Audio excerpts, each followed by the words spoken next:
Good morning, good morning, good morning. Welcome to Get Rich 101. I'm your host, Sekou Writes, and there is your co-host for today. Hey.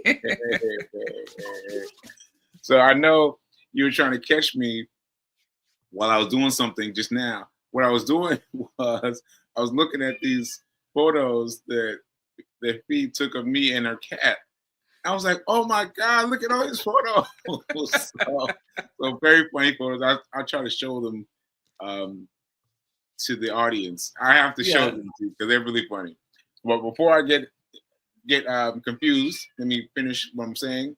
So shout out to shout out to New Thought Media Network for giving me the space and the power to do this show for as long as I have.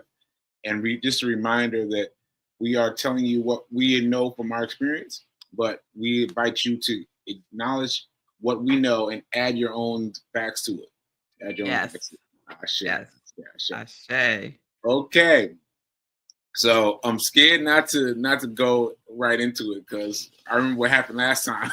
we talked about everything else. It was a great show. It was a great show. It was definitely what I needed.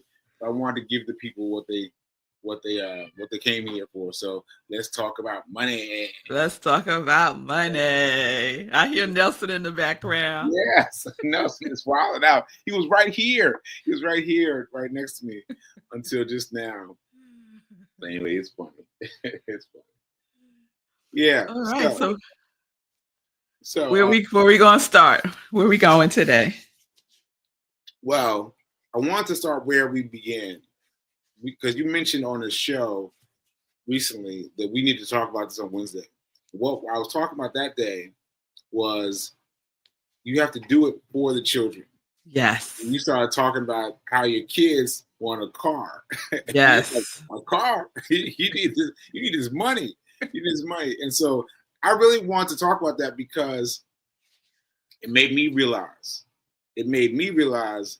that children need a way through. That you need to do it for them.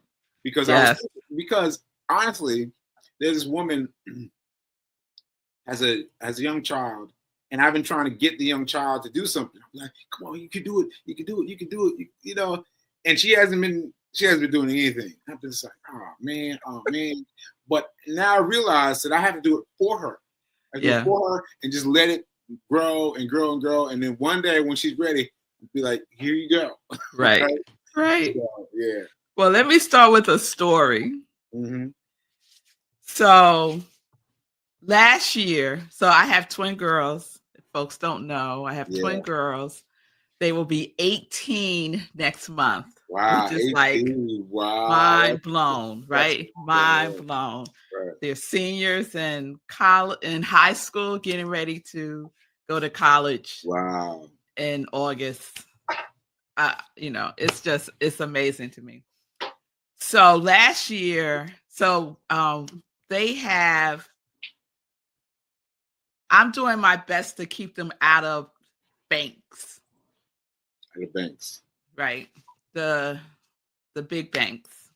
When they were in the third grade, the school that they went to had financial literacy, and they started teaching the children financial literacy in the third grade. They went to a community bank and opened accounts for the children. The parents had to sign off on it, and they had passport accounts. You remember you had a little passport, and then you would go in. Oh, I should have. I had little passport books. Mm. And whenever you do a transaction, it will be reflected in your book. Okay. So they still have that. You have that up until the age of 18. Mm. So last year, what would happen is they would have money days at school, and they would bring in money, and then the money would be deposited for them in their accounts. This is in the third grade. Wow. So they're probably 8, 9 years old, something like that. So they were familiar with the bank environment. They were familiar with how to make a deposit. So they had some knowledge of this at a very young age. Right. Very young. But it didn't really mean much for them. Right. So last year, a couple of years ago, I opened up a credit union account for them. And it's attached to me. And that is where I do all my transactions with them. So they get their allowance, I put it in their account. If they need money, I put it in the account, all of that. So last year I told them, listen, we need to up your savings game. Right. Because everything is just going out. And they're not saving anything. Right. So last year I told them, because they have a checking and a savings account, that I'm going to put money into their savings account, a little bit, like $1 a week. And you don't touch it. And at the end of the week, whatever amount you have, I will double it. Right? Right. So I figured that was a good incentive, right? Right. Let me tell y'all, they spent every cent. What? They spent every cent. When the end of the year came, oh no, they might have had a quarter. Oh no. Right? So I asked them, why would you spend all of the money when you knew at the end of the year, whatever I have in there, it's going to double? Right. They look at me like I got two heads. So it means nothing to them. Right. Now they do have stocks, because when we first started Sekou talking about stocks. Yeah. And every time they would want something big, I would say, well, you need to have some stock in that. So they would purchase stock. Right. So they do have, a little bit of stock. Will they purchase it and purchase stock? Like they want something big, they buy stock and the thing? Yeah. So like, for example, back in 2021 or so, 2022, Zola was fascinated with Teslas. Every time she saw a Tesla, she was like, I want a Tesla. I want a Tesla. Right. There ain't no way I'm going to get this girl a Tesla. But since you so into it, right, let's get some stock in it. Right. Right. And Aria loves Converse. Wonderful. So you go find out about Converse and we'll get some stock in Converse. What she found out was that Nike owns Converse. Wow. Who knew that? Who knew, right? So, but still, doesn't really register, right? They got it. Doesn't really mean much to them. So now the conversation is cars, because they're going to be 18. They're going to graduate from high school. Right. And what do you get when you graduate from high school and you're going to college? A car. Your parents buy you a car, right? Now, my mother did not buy me a car when I graduated from high school, nor did anyone in my whole family get a car when they graduated from high school. Never mind, I didn't know how to drive. And right now, neither do they. So Zola wants a car. She has picked out the car and everything. And Aria doesn't necessarily want a car. Aria wants to be driven. But she doesn't want a car. Okay. She wants to be driven. Okay. All right. So this is what they want. So I told them, well, for your 18th birthday, this is what you're going to get. You're going to get a Roth IRA. Right. And they're like, a what? And I told them what it was. And I said, if we put money into a Roth IRA from the time you're 18 to around 26, 28, you don't have to put anything else in. And then by the time you're 59 or whatever, you'll have $1 million. Right. So that's what we're going to do. Right. Are they excited about this? No. They know they are not excited about it. They're funding it themselves because they have savings from when they were in the 3rd grade. So that's the plan. So yes, we have to do it for our children because for them, it's about instant gratification, especially for children who are coming up now. Yeah. Everything is instant gratification. It is like, why can't I have it now? Right. And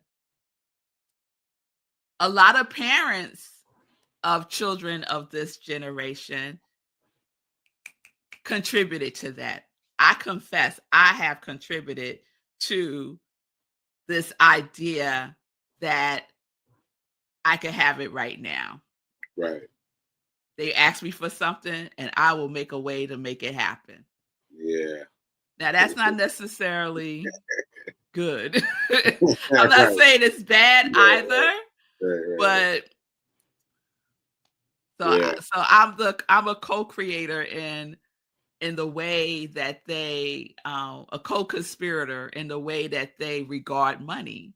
Yeah. You know? Yeah. I was thinking about that as you were talking, and they're cusping now from high school to college, right? And I've told this story a few times here on the show, but I received a payment of stocks from my grandmother in college. Now that's what I forgot to tell people, that I was in college. I was in college. Now, I'm not freshman. I was already in college, and you would think that at that time period, I would be like, oh, money. Let me keep this aside. Let me hold it aside. How much of that money did I save? Zero. Zero. Big fat goose egg. I held that back, zero. And you know what? My thinking was, I'm going to spend money on this album because this album is going to blow up. This album is going to blow up, and I'll be a millionaire in seconds once this album comes out, right? And so I spent all the money on the album, and that album is still sitting around the house. Still sitting around. Like, it did not make a difference in my life. But if I had saved that amount, if I had saved the amount of, what did she give me? She gave me IBM stock. She gave me IBM stock. If I had just saved it, if any one of them had come to me and said, "Hey, Sekou, you need to leave this alone," right? But would you have listened to them? No, I probably wouldn't have listened. But at least I would have that memory. Memory kicking around. But I might have saved like $100 or something small. But I didn't save anything. But now that amount would be worth, I shake my head when I think about it. That would be worth $1.5 million. I would have $1.5 million just from sitting there, just from letting it sit, And so I have to emphasize to everybody out here listening, do not put it in your children's hands. Do not. And time matters. Time, in this instance, when we talk about how money compounds, time matters. The younger you start, the more time you're giving your money to grow, to compound, right? Yes.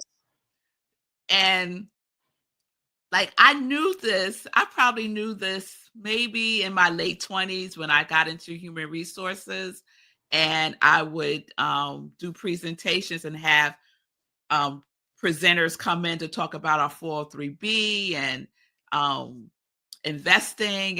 And so I was aware of it, but I didn't take action. So yes, I did do a 403B, but I didn't really understand the value of it when I was in my late 20s, 30s, even 40s. It was just like, just got this thing over here that I can't touch. or if I do, I'll get penalized, all those things. Yeah. But the true value of it, I did not comprehend to the fullest extent. Yes. Um, I'm gonna double yes. down. I'm gonna double down on what you just said. Because in terms of ages, I mean, I don't even know how old I was, but I was working at Time Incorporated. I was temping there. And one of the first things they did was they gave me profit sharing. And I was like, what? You gonna give me some money? Like, what? And they gave me money and it was profit sharing.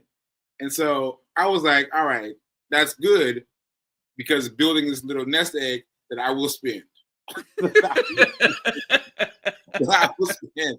I let it grow and grow and grow. And then I quit my job and took the money and spent it on the marketing for my book. Once again, believing in the creative dream that I want to spend my money on this book. This book is going to go crazy, and I will win through the book. And all I need is one book. And once again, nothing. Once again, nothing. And so you have to. So this is past college. This is past, into the working age, like all the things. But emotion. Oh, what's the quote? That money is about emotion, not about math and science. Not about math. So it's not about, you don't think about it in terms of plus signs, and you should, but you think about it in terms of emotionality. Like, how do you feel about money? And we don't learn that until much, much, much too late, right? Yes. It's about money, Yes. And it's definitely emotional because the way that I am with my girls around money is definitely led by my emotions. And that came to a head for me, I think it was last year as well, because Marco and I got into an argument about me just giving them money every time they asked for money. Right. I would just put it in their account. And so they would spend past their allowance, right? They would spend past their allowance before the end of the week, and then they would text you, "Oh, mommy, could you send me $20?" And I'd be like, "Boop." Yeah. "Oh, mommy, could you send me?" Boop. Right? And he's like, "What are you doing?" And I'm like, "They need money for whatever. He said, "They need to learn how to budget their money. You cannot be just giving them money every time they ask for it." And I said, "Well, I don't do it every time they ask for it, but most of the time, like, yeah." And that was coming from an emotional place because when I was growing up, we had no money. Right. And I always felt a certain kind of way when I would go out with my friends and they would be buying pizza and a Coke at lunchtime, and I got my lunch that my mother made from home because we didn't have money to buy lunch out every single day. Nor did my mother want me eating from other people. That's a whole nother thing. Right. So my mother made our lunch. And I was like, so that emotion of lack and not enough and all that stuff was driving how I was being with my girls around money. Right. Like, I never wanted them to have the experience of being out with friends and everyone is buying something or doing whatever, and they can't because they don't have the money to. Total emotion. Yeah. Right? Yeah. And not good for them. Yeah. It's like going from one extreme to the other. Right. So once I'm in this argument with Marco that escalated, not for him, but it was escalating for me. I had to say, "Okay, honey, wait a minute. This is about something else." Right. Because I am so upset. It cannot be about me just giving the girls money. Right. There has to be more to it than that. So I was like, let's just take a pause before I say something that I regret. Right. That has nothing to do with you. Let me get myself together and figure out what this is all about. And that's what I did. And that's what it was. When I peeled it all the way back, that feeling, right? All the way back, all the way back, all the way back. It landed me in my childhood. And that feeling of not having enough. Like, first of all, congrats for being able to do that, for being able to say, time out, time out, time out, and then be able to go within and to find that answer. Like, that's grade A. That's grade A. You know what I'm saying? Like, that is really dope. That's really dope. Well, normally, whatever we're really upset about, whatever's happening and we get upset about it, it's usually not the thing that we're upset about. Right. It usually is not that. So we can put a pause and see what it really is about and get curious about it. You know, that's why relationships are so important. And so our relationship with money is important. Right. So that emotion that we feel about money is also part of our narrative that usually starts when we're children. Okay. So tell us what you did with the money, like for your twins. Did you get them at Roth IRA? What did you do? Oh, so they're turning 18. So when I went to see our financial advisor, wealth manager, Chris Bygrave. Yes. I told him. Who works at Charles Schwab. Who works at Charles Schwab. Reminding everyone, go to Charles Schwab. Go to Charles Schwab. Go to Charles Schwab. So when I went to see him, I told him about the girls and what I wanted to do for them because I thought I could do it right then. And he said, no, they have to be 18. So they have a different, before Charles Schwab, I was with TD Ameritrade. Ameritrade, yeah. Right. And so when I was with them, they have, it's like a custodial investment account. Okay. So it's their account, but it's under me because you have to be 18. Okay. So once they turn 18, I'll open up the Roth IRA with Charles Schwab. We'll roll over the money that's in that custodial account into the IRA, along with the savings that they have in the account they've had since they were in the 3rd grade. Okay. So we'll roll all that over into the Roth IRA, and they'll have, the beginnings of a nest egg, if you will. Right. And they can't access it, right? Well, that's the thing. That's the thing, because they're 18, they can access it. But I'm not going to tell them that. Right. Exactly. Do not tell them. People watching at home. You watch from home. If you're giving your kids the free reign, don't do it. Don't do it. Don't do it. Take the reins for yourself. Because you can see what happened. Yeah. My experiment with putting money in, saying don't touch it, whatever you have at the end of the year, I will double it. And they had cents. They had nothing. A quarter. It was less than $1. Less than $1. That's a great experiment, but that's it. So that's more than likely that would happen if I told them, especially going into college. Yes. Going into college, all the things to spend money on, all the people you want to spend money on, all those things, and all the dreams for me, all the dreams of blowing up. I'm gonna do this. I'm gonna do that. I'm gonna do the other. And, I never let that dream go that I was going to hit something. But now I'm realizing that I need to hit the money first. I need to hit the money ball first, and then grow everything out from there. Yeah. Or, a blend, maybe a blend of the two, but not everything. Don't spend everything. So the conversations that I'm having with them now, I don't know if this is still allowed on college campuses. Yeah. Where they will allow credit card companies to set up house on campus and give these college students credit cards. Right. right? With I don't know, with a bag of M&Ms, come sign up for this credit card, and they're like right there online.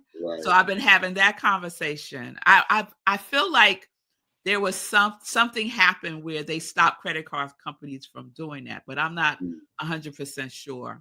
So all of these temptations, they don't have a credit score. Right. So you don't want to get a credit card and run it up, and then you got to pay for it. Yeah. And then what? Your credit score is in the before you are even 21 years old. I remember me buying getting my first credit card. Well, my first credit card that I was responsible for. I was walking across campus at Morehouse College, and there was a table set up. They were giving away free pizza. I was like, "Pizza? What I have to do? Just sign up. Just sign up." And I was like, "Yep, I did it." And I went immediately and spent the money on something. I immediately was spending on something. It was up to the limit. I was like, "Oh well, it's up to the limit. Nah, whatever." But that's what you need to know. There was one of these guys who allowed his children to go to school, but he gave them a credit card. He gave them a credit card, not a debit card. And I'm trying to get this right. And he was paying off the credit card every month. I think it's paying off every month. So they never had access to their credit card. They had it because they had a credit card when they named it, but their father paid it. Their father paid it. Like, I'm just gonna pay this for you, right? And have you graduate from college with a pristine credit report. I mean, that's amazing. But what did they teach? What did that teach them? What did that teach them? Yes. I don't know. You could charge whatever you want to charge, and I'm gonna pay it off. Yeah. What did that teach them? That doesn't teach responsibility. Yeah. Yes, they didn't have any credit card debt, but did he continue to do that through their life? I don't know. See, I need to know more about that story. Yeah. Because I think the idea for him was to get them past the phase where they need to be coddled, and therefore reach the place where now they know what to do with money. But you're right, though. He might have to coddle them for much longer, or maybe at the end of college say, "Listen, look at what your friends did, and look at what you did. Look what I did for you, and now you're on your own. Now you got to look at the difference. Look what happened to him, and now set the difference." I don't know. Yeah, there has to be a balance, I think. Yeah, because I could easily see me being that father. I could easily see me being that father. Right. But there has to be a balance. They have to learn responsibility. They have to learn the value. Yeah. Right? They have to learn the value. Yeah. Is he said, I think that father might have done them a disservice. Too much child coddling in this new generation. Guilt parenting. Absolutely. I am guilty of the guilt parenting. Yes. Yes. Yeah. Yes. But that's because from a psychological place, that has to do with our childhood. This guilt parenting that's happening now has to do with unhealed issues that we have from our childhood. I have to think about that. That's a whole nother thing. Yeah, the whole other thing. That must be a course. It must be a course, right? But there go your fiance. Sounds like a course. Yeah, exactly. Yeah, and I think about. I'm not an expert. I'm just saying how I'm rolling with my girls. Right. And I have to think about that because I have to think about where I got the idea that I'm going to win, and then I wouldn't win. Then I wouldn't win. So for me, for those people watching, for me, the thing that works best is save 10%. Save 10%. save 10%. And just take 10% off and put it into Charles Schwab. Charles Schwab is my go-to, but send it to Charles Schwab and let it grow. Let it grow. Don't worry about it. Don't worry about it. As soon as you get paid, ship over 10% to Charles Schwab. Right? That's what we got for you. And for your kids too. Do it for your kids. Do it for your kids. Don't try to give it to them. Don't try to get mad about money. We're out of time, but next week let's pick up from here. When I was attempting to share with my girls the pay yourself first philosophy. Okay. All right. So we're doing kids and finance. All right. I will see you guys next week. Later.